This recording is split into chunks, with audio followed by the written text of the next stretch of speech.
Ayan guys, tara na, kain na tayo. Ang ulam natin ay yan lang ang ating ulam, toyo at gulay na talbos ng balinghoy. Saka sausawan syempre, yung mahalang na suka. Kain tayo guys.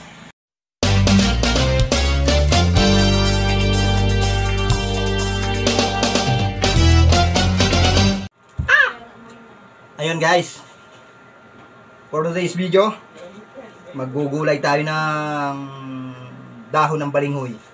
Ating igagatan. Ulam natin ngayong tanghalian. Ayun, magpapakain na nga tayo ng kay Kuya JM.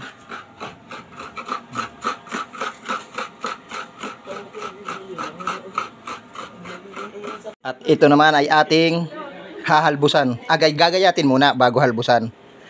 Para medyo matanggal yung pait. Ating pipigaan. Okay guys, gayatin na natin ang ating talbos ng balinghoy. Bago natin pakuluan ay ating gayatin na.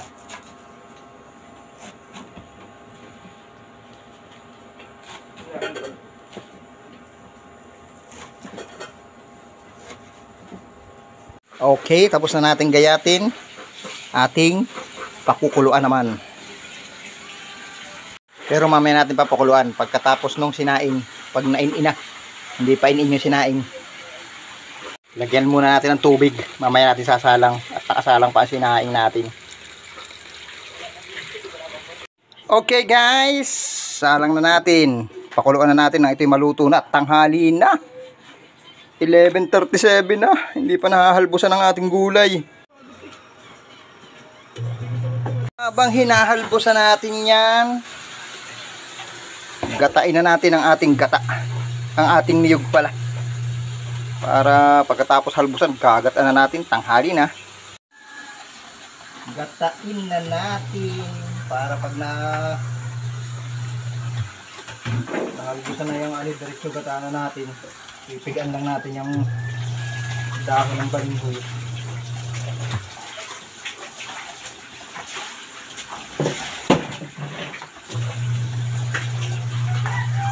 Mas masarap pa rin talaga itong yung sarili mong gata. Ito pa rin ang lasa kaysa doon sa binibiling gata, yung naka-sachet. Guys, nahalbusan na natin ang ating talbos ng balinghoy. Di mo nung malukmay, gagaunti na. Madami lang tingnan kanina at hindi pa nalulukmay ay. Gagatan na natin yan. Yan ang ating gata. Ang ating talbos ng balinghoy. Ano na tayo ng rekado natin, gayat na tayo. Okay na ang ating rekado, gayat na. Ating igigisa na yung rekadong yan ng ating naisap lang na yung ating talbos ng balinghoy. Gisa na natin ng ating rekado ng mga maltok. Bawang, buyas, bango, at luya.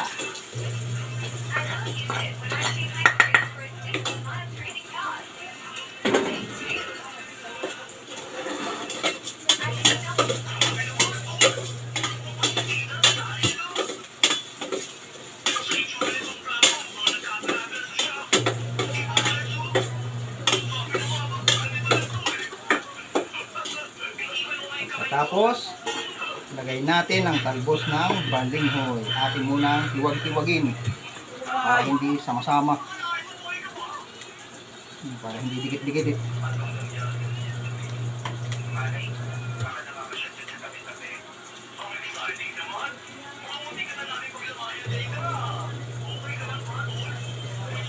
Okay. Tapos ating imimekos-mekos. Mekos. Haluin. Halo. Ilagay natin yung ating gata.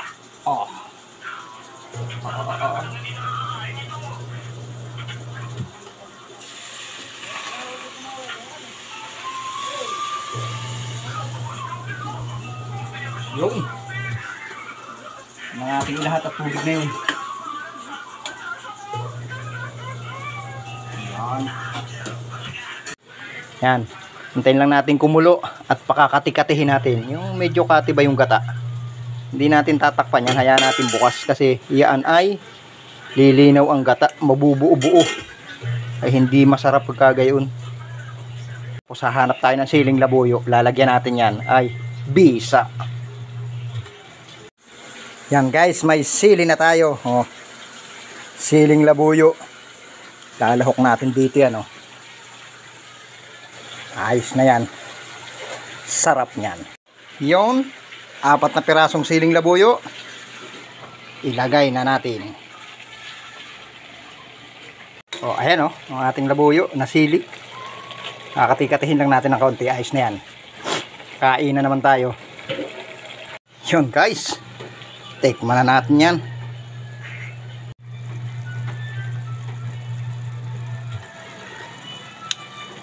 Ayos na. Masarap na. Patay na natin yan at baka magkati pa ng todo. Kainan na. Magprito pala tayo ng tuyo. Prito tayo ng tuyo para may kapartner yung ating kulay na niluto. Ayan guys ah. Ang ating tuyo. Magluto tayo ng ilan para may kapartner ang ating gulay. Hindi na natin lalahok para hindi na tayo makanguya ng tinik doon sa gulay. Dito na lang, prito natin ang hiwalay. Ayan na guys, yung ating pinipritong tuyo. Kapartner natin doon sa ating gulay. Yan guys, ayos na. Prito na ang ating tuyo. Ayos na, kain na. Ayan guys, tara na, kain na tayo. Ang ulam natin ay, yan lang ang ating ulam, tuyo at gulay na talbos ng balinghoy. Saka sausawan syempre, yung mahalang na suka. Kain tayo guys. Tara guys, kain na tayo. Ayun.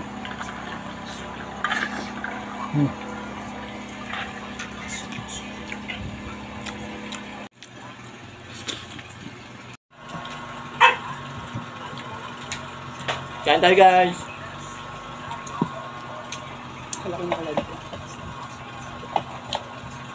Ayun na nga, pagkatapos ng lahat, ubos ang talbos at tuyo. Oh, ayun ang natira oh. Uy. Ang natira. Sarap ng kain. Ate, ayos. O, pagkakain no, nakaupo na lang. O, linis na, tapos na. Yan nga guys, tapos ng magsikainan. O, paano, hanggang dito na lang ulit. Hanggang sa susunod natin pagbablog.